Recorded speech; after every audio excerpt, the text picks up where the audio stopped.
It's been 3 years since Silas turned to stone beneath the crown. The court still moves with the ritual precision, but I see the tension beneath the pageantry. Atticus, of all people, stands at Silas's side like a counterweight, the only tongue in small council not yet swayed by fear or favor. But lately, they've been at odds. This morning, word arrived that Atticus had reached a diplomatic settlement along the western border. A clever move that prevented a siege without a single blade drawn.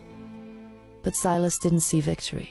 He saw weakness. You bartered away good land. We earned that land in battle, and we can keep it with compromise.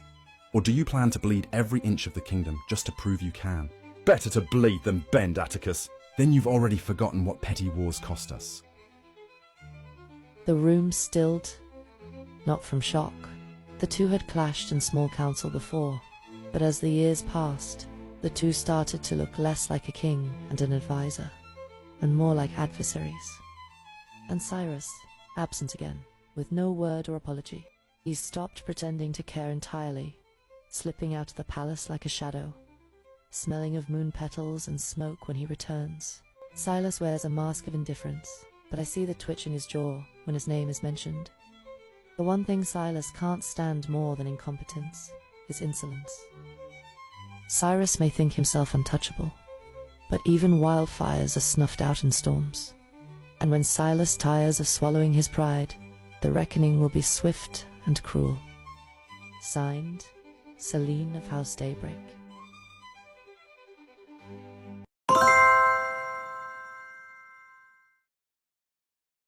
If Atticus knew that being Hand of the King meant tracking down a rogue prince, he might have never accepted the title. He caught him by chance and agreed to follow, not as an accomplice, but as a wary guardian, or so he told himself. The city unfolded before him like a fever dream.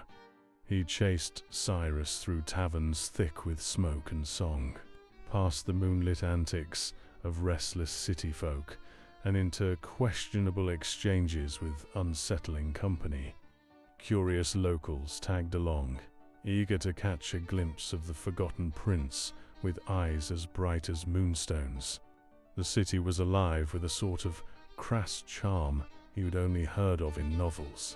It should have been exhausting, but against his better judgment, he enjoyed it. And still, what he spotted next would haunt him for nights to come. The moment Atticus saw him, time stopped.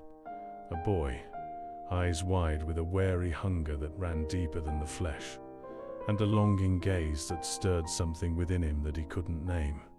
He made a silent vow to return for him. As the city finally stilled and the veil of night thinned, Cyrus spoke with a candor that only exhaustion could inspire. You know, Atticus, you're the only reason I still come back. What are you running from, brother? I'm not running. I'm searching for something, I think. Something I haven't been able to find behind those gates. If Silas were to find out about this... I don't care what that tyrant thinks, as long as you're proud of me.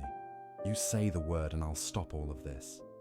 I'll be his obedient dog, fight his wars. But that's not what you want, isn't it? He knew he'd regret it, but Atticus couldn't find the words. He had seen and heard too much for one night.